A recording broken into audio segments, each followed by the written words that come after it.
कभी कुछ सुनाकर, कभी कुछ पढ़ाकर, कभी कुछ दिखाकर तुम मुझको बुलाते। मतलब संत कुछ सुना रहे हैं तो संतों के माध्यम से ठाकुर जी आह्वान कर रहे हैं। कभी हम कुछ पढ़ने लग गए किताब तो भगवान ने संयोग बनाया, गीता पढ़ रहे हो, भागवत पढ़ रहे हो, उसके माध्यम से ठाकुर जी अपनी तरफ खींच रहे हैं। कभी कुछ पढ़ाकर, कभी कुछ सुनाकर और कभी कुछ दिखाकर।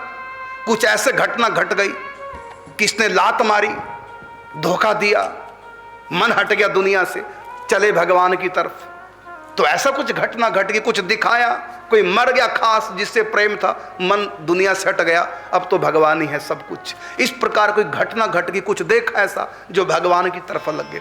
विश्वास कीजिए इन सब प्रकार से भगवान का आह्वान होता है।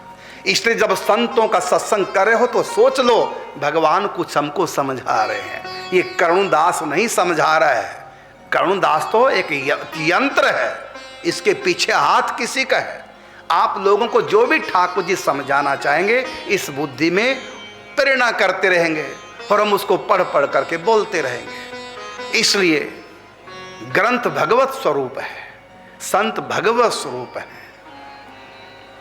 तो जितना इनके प्रति गुरु भाव करोगे, जितना इनका सम्मान करोगे, उतना ही वो ज्ञान हमारे अंतःकरण में आता चला जाएगा और उस पथ पर हमको आगे बढ़ाता चला जाएगा। यदि श्रद्धा में थोड़ी भी कमजोरी करोगे, यहां श्रद्धा का मतलब सत प्लस धा, सत को धारण करना, और सत ही है इन संतों के माध्यम से मेरे ठाकुर जी हमको कुछ सुना रहे हैं, संतों के माध्यम से मेरे ठाकुर जी ने हमको दीक्षा दी है, इन संतों के माध्यम से ठाकुर जी हमको बार बार प्रेरित कर रहे हैं। संत नहीं है ये, इनके भीतर क्रियान्वित ठाकुर जी हो रहे हैं। इसलिए इनको ठाकुर जी का रूप मान करके इनकी आज्ञा में रहो, बहुत जल्दी कामयाबी हो जाएगी।